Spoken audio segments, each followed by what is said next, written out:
friends, it's Mrs. Barry from the Octopus class. This week we are going to be continuing working with our Play-Doh. So just like Mrs. Levancher taught us last week, we use this part of our hand, put it on the lid, curl our fingers underneath, and pull, pull, pull, and we get the lid off. We have to dig in to get our Play-Doh out. This Play-Doh came out in one big piece. That's lucky. So we can start by just squeezing the Play-Doh in our hands. Remember, this is a hand workout. So it's like going to the gym, but for your hand and your fingers. Work out those muscles. So I'm going to start by just trying to make a ball with all of the Play-Doh. Remember, we can start by rolling it on the table. I think this piece might be a little too big to make a good ball with, so I might just start flattening it out. I don't have any Play-Doh tools at my house, so I had to get creative with what I could use. Here I have a bottle of dry shampoo.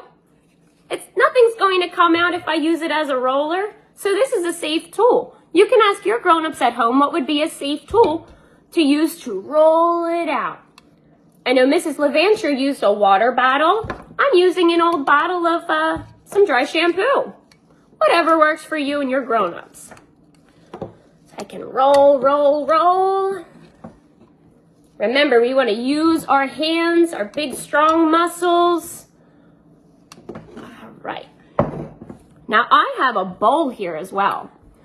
Mrs. Levancher had a dish that made a square. This dish can make a circle. I can do a big circle, and on the bottom side of this bowl, I can also do a small circle.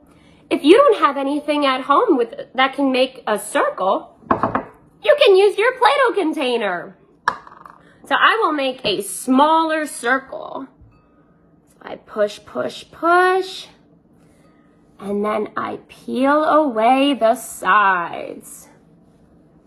It's all right if it comes off in a couple little pieces. It does not have to be perfect. Oh, and here I have my circle. So I'll leave that here for now. I'm going to take a little piece of my Play-Doh, start working it out with my hand muscles. If I move my hands like this, I get a ball. If I move my hands like this, I get a snake. I wonder if I can make this snake longer. I can use one hand on the table, or I can use two hands once the snake starts to grow.